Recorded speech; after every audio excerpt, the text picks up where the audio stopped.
My name is Sister Mary Teresa of the Sacred Passion, and I've been here since the 70s, 1970. And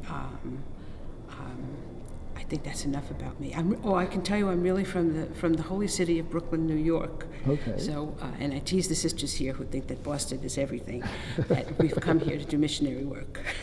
So, and of course they laugh, because they think Boston's the hub of the universe. Exactly right. So, but anyway, I've been here, and I've been very happy here, and have a wonderful community here. Mm-hmm.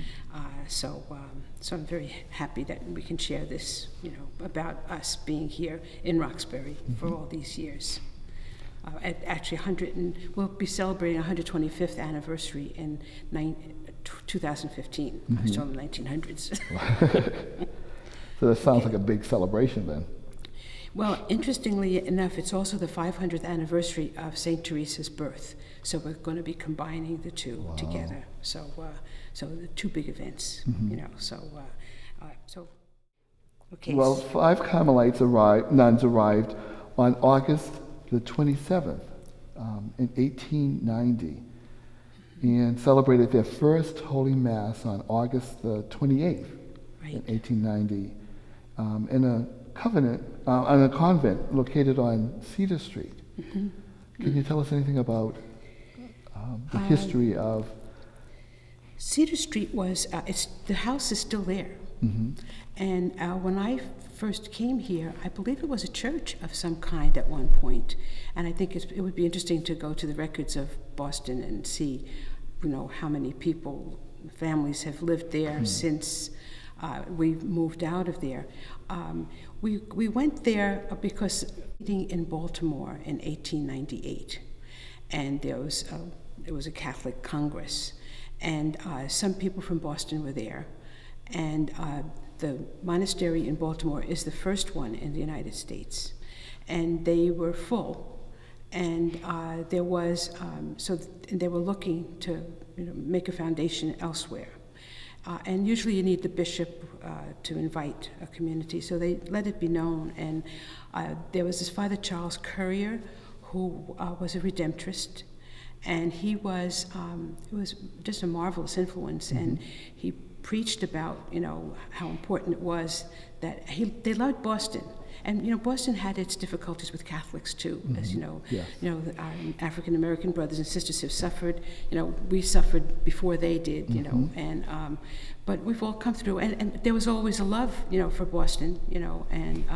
And we survived, and hopefully we're growing and moving on. Mm-hmm. And so he was an excellent preacher, and he really, I guess, the people really wanted it. And so, in a way, it was a lot of the people who were instrumental in getting us here. The Archbishop Williams was the bishop at the time, and he wasn't, jumping right into it. He, considered it and then got into it and said, yes, okay. And he sent the letter and said, yes, come. They could have come by rail, but it would have been faster. But they got a free ticket on a boat. So that's how they came by boat. And there was a storm, and they got stuck. They had to stay on the ocean during the storm. They saw a wreck in the, out ahead while they were staged there. Wow. All of the nuns, except there were 5 nuns who came, all but one got terribly seasick. And it was, and they arrived on August 27th at 9 p.m. at night. So on Cedar Street. And someone had prepared the place for them. They had to look up where they were going to go. And this has been usual since Teresa started the reform, that they would find a house and then they would adapt it for the monastery living. So, and that was done so that they had come, and so that was what the house was used for. But they started growing, and 5 more women entered in a short time. In 1891, they started coming. Then, shortly afterwards, so there were 5 more. So there were like 10 in this. And it's not if you go there, you'll see it. It's not far from here, right. And it's not a huge house. And they just had to find a bigger place. And Mr. Sam Tuckerman, who was the father of one of the sisters in Baltimore, and she had to enter there because there was no place in New England. So her father was influential in finding a place here on Mount Pleasant Avenue, which at one time was known as Elm Avenue. Right. You probably Yes, know I that. knew You probably that. know more than I do. No, I don't. Did you know it was Boston Highlands at one time? They used to yes. call this Boston Highlands. So, so anyway, so he found this estate, and it was Morel Estate, and he was into candle and soap making. And it's interesting how they write this in the old days. It was, you know. And he died, and his son, sold the monastery. It had a mortgage of $6,000 when they, and it was, so it was something they had to pay when they got it. But there was this Catholic Union, a group of Catholics who, donated and got things going. So a lot was done that way. But then eventually the sisters themselves had to raise funds, and the people were generous. They responded. So I think, in one sense, I'm probably going back, but I nothing like having a direct quote instead of my ad-libbing, which I'm terrible at memorizing. Me so too. that's why, good. So that's why I brought something. This was something that was, the time has now arrived when a new Carmelite community must be born, and which shall be the happy city that shall hold in its arms and clasp it to its bosom the newborn infant. It must be a city that deserves these religious, a city where they will be able to effect much good, and a city where they will find friends. All these conditions I find verified in our city of Boston. Who will deny that our Boston, a city so enlightened, so favored, the fame of which is spread over the world, one of the oldest seas of the United States, should possess this treasure? Is it not most appropriate that as the first see obtained the Order of Carmel in its infancy, the see of Cardinal Chevreul should possess that same order a century after in its centennial year? So when Baltimore was here 100 years in this country, that's when we were founded 100 years later. So, and actually even before that time, the bishops, before Archbishop Williams, wanted a monastery, but it just didn't materialize. Things were risky and not that welcoming, and there were problems. We were a young country, Right. So that the house, back to the house on Cedar Street, the nuns didn't choose it. They didn't even see it until they arrived. And I'm sure there was availability of the suitability and how it could be adapted were elements that, came why it was chosen. Right. And that was one of my questions too. Why was that particular building chosen for this? And because it could accommodate, it could be modified and changed just to make sure that everything was designed the way it was needed to be used. Yeah. So anyway, and they only stayed 4 years because they were growing. And if you go to visit the house, you'll see that it's not very large at all. Right. So they must have been pretty cramped, So the building is still standing, so nothing happened to it. I'm sure they've renovated it since too, Right. So and it's used for something else, it's probably. used for something else, right? And it wasn't donated. It was really by these benefactors. The city didn't donate it. It was benefactors who looked into it, and they're the ones who rented it for us. It was rented. It wasn't bought. Oh, okay. It was rented. So, and the only special features would be what they would have had to do, like to make a chapel pro tem, and like enclosure, that kind of thing, whatever was needed for that. So that's what the kind of adaptations they would have made.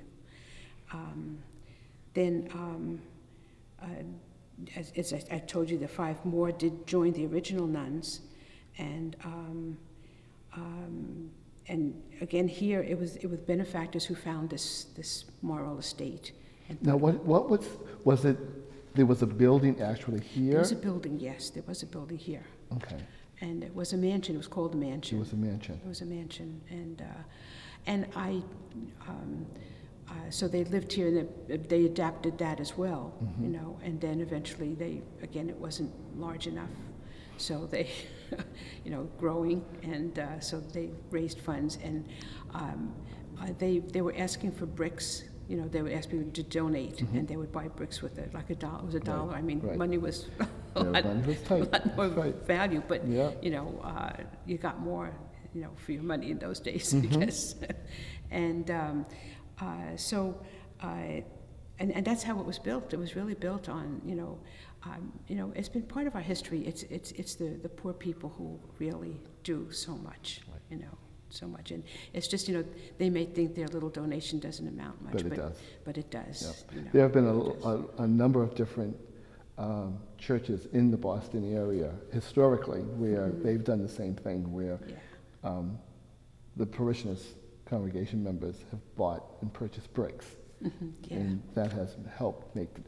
And you're right, there are times when people feel, well, I'm not contributing anything. I'm just only getting the brick. But Yeah.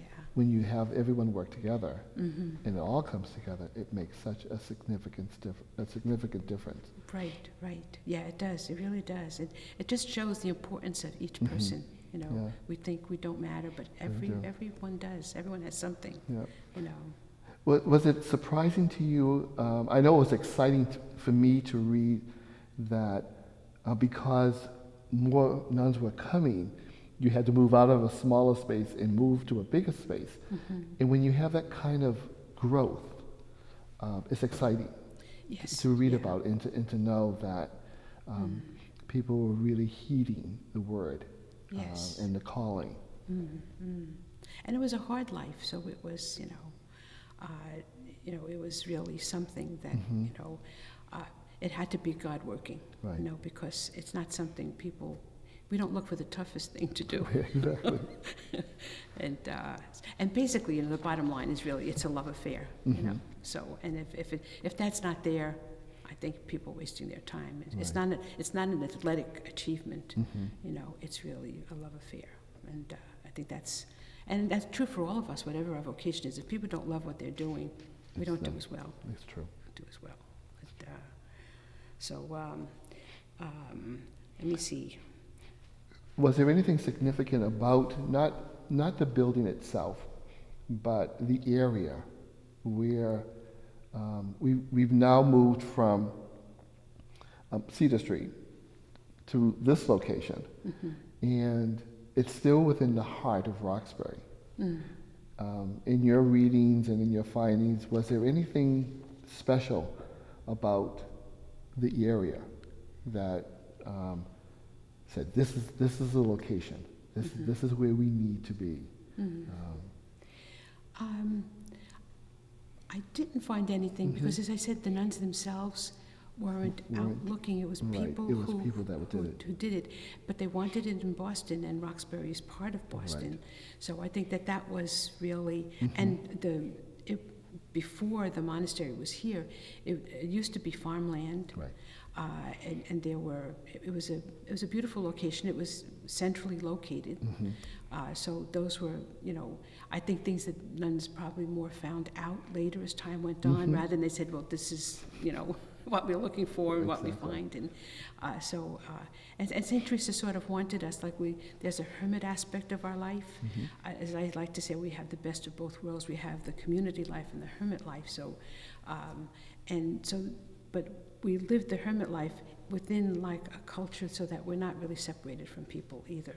So that both elements are there. So that also would have been something, that would have been important to the sisters, that people were around, neighbors were around, and we could live both, aspects.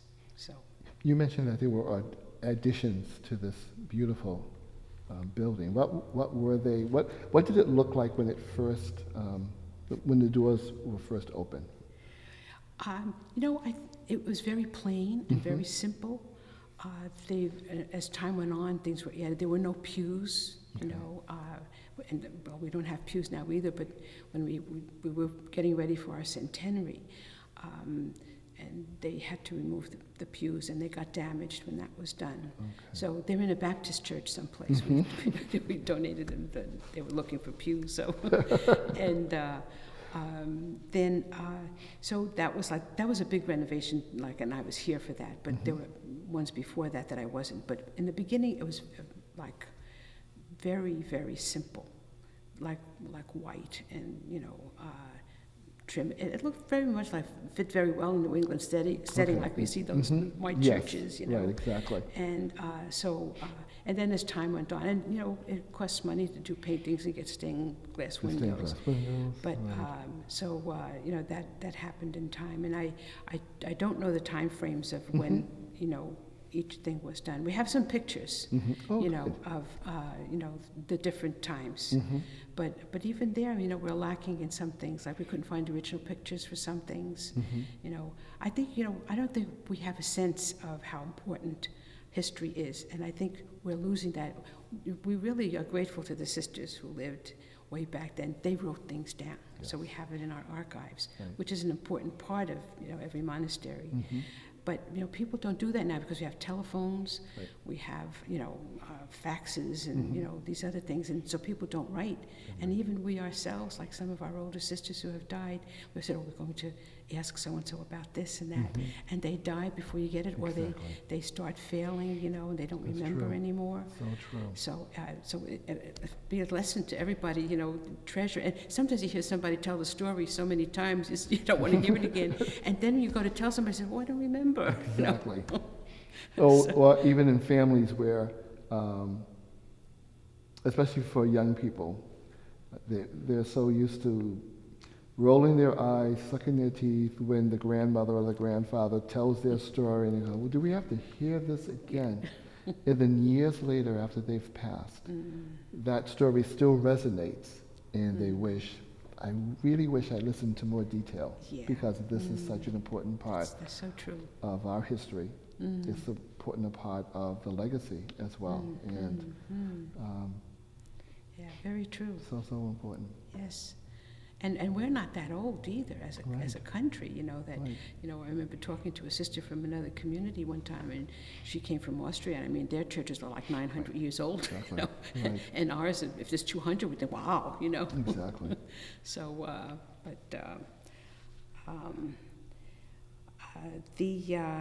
you asked about our schedule. Yeah. Yes. And, we get up early in the morning, and the sisters rise at different times at night. They have to get an hour of private prayer in before we come together for prayer, which is at 7:15 in the morning, which is what we call the Liturgy of the Hours. And then we have Mass at 8. The hour that would before is, some sisters may have get up earlier because some are slower than others. So say about 5:30 is when people get up. And then we have 7:15, after our hour of private prayer, we have communal prayer at 7:15, which is from the Liturgy of the Hours. We have Mass at 8. And then we have Thanksgiving after Mass. And after Mass, we have work time. But we have spiritual reading for an hour. And that is sort